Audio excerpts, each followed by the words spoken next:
Goeiemôre. Jy luister na die 24ste oordeenking in die reeks, 'n paar maal om die son. Vanoggend se tema is die gawe van ek. Ek weet nie van jou nie, maar daar is diep in my siel die vrees dat enige selferkenning of selfwaardering werklik net 'n masker is vir opstandigheid teenoor God.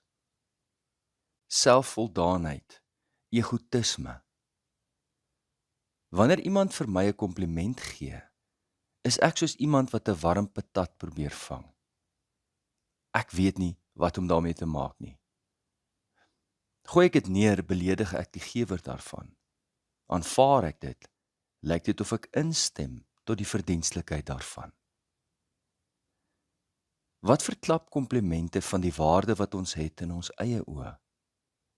'n Kompliment is 'n onverwagse, goedbedoelde geskenk. Ek praat nie van ontoepaslike komplimente by die werk nie, of 'n kompliment wat gegee word eintlik omdat hulle iets van jou wil hê nie. Ek praat van die komplimente wat iemand vir jou gee wat jy ken en wat jy vertrou en wat uit 'n goeie plek uitkom.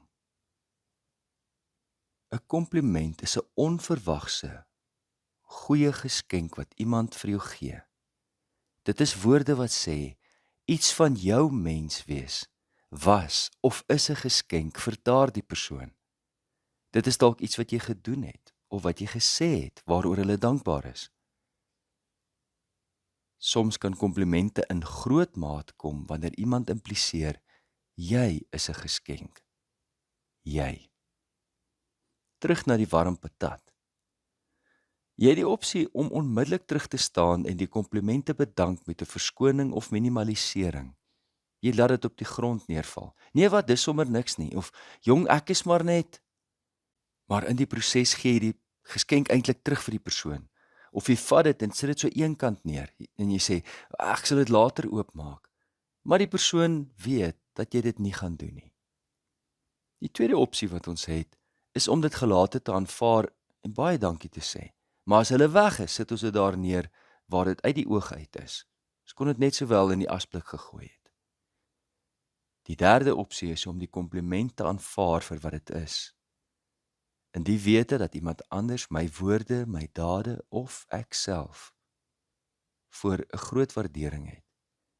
Ek aanvaar dit nie omdat dit my ego streel nie, maar omdat dit vir my uit goeie guns en gawe gegee is.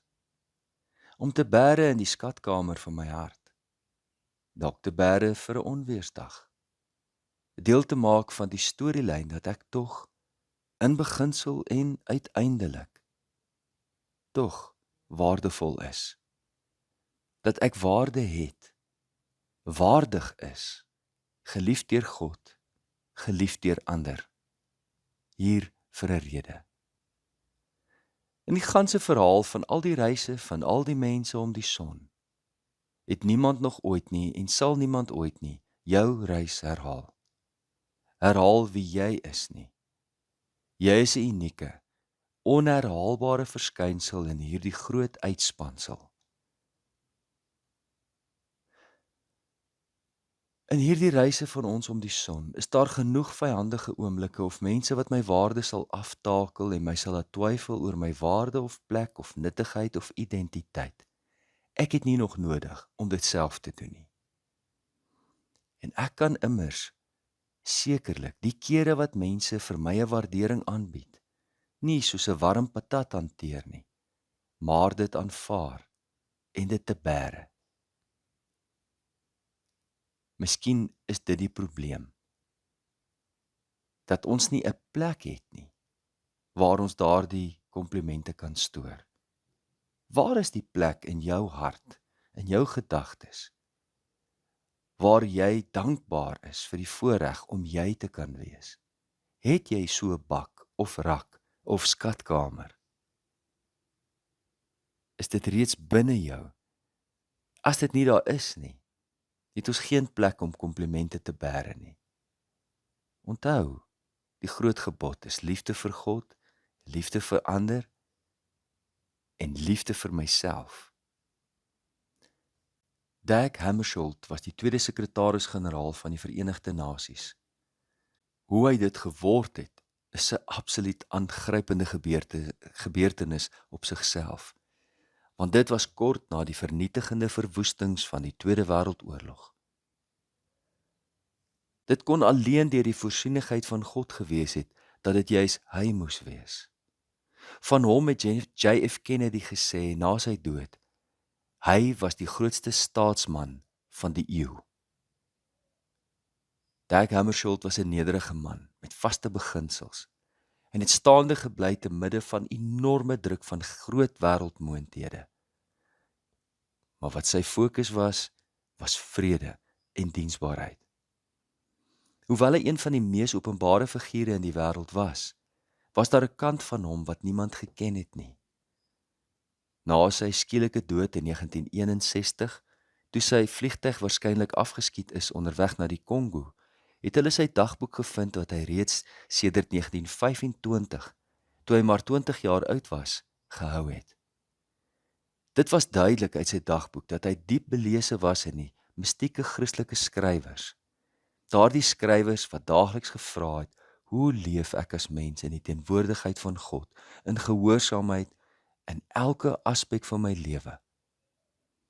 As volgeling van Jesus het hy duidelik sy eie waarde geanker gevind in wie hy eerstens in God is, nie in mense se oë of sy eie oë in die eerste instansie nie.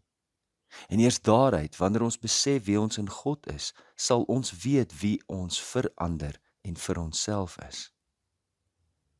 Ek sluit af met 'n aanhaling uit Dag Hammarskjöld se dagboek.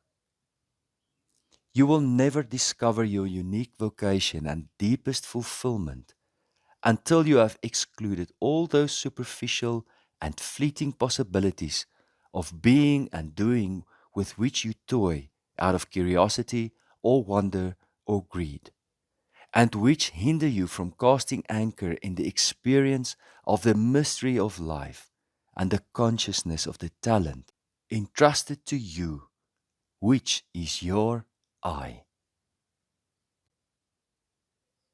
Kom ek probeer dit in Afrikaans vertaal. Jy sal nooit jou unieke roeping en diepste vervulling ontdek voordat jy al daardie oppervlakkige en verganklike moontlikhede van wees en doen uitgesluit het, waarmee jy speel uit nuuskierigheid of verwondering of hebsug nie, en wat jou verhinder om anker te gooi in die ervaring van die misterie van die lewe, en in die bewussyn van die talent wat aan jou toevertrou is, en daardie gawe is jou ek. Daardie gawe wat God vir jou gee, is jou jy wees. Die komplimente van ander behoort nie vir ons 'n warm patat te wees nie. Dit mag wees dat God vir jou juis daardeur 'n boodskap stuur. Kom ons bid saam. O Here, daar kom dae van selfvertwyfeling, van selfverwyd, van vrae. Die laaste ding wat ons wil doen, is om ons eie egoïsme te bevorder, om te verval in eie waan, in hoogmoedigheid of selfverheffing. Wil U deur U Gees ons dadelik wys as dit daarop neerkom. Tog bid ons Vader dat U ons sal help om ook onsself in U lig te sien. Dat ons besef dat U ons geskape het vir 'n rede. En U het ons nie gemaak om waardeloos te voel nie, maar waardig in U. Help ons, Here, om selfs dankbaar en opgewonde te wees oor die gawe van ek. Ons bid dat U dit vir ons in die regte mate sal gee. In Jesus naam, amen. Liefde en 'n geseënde dag vir elkeen.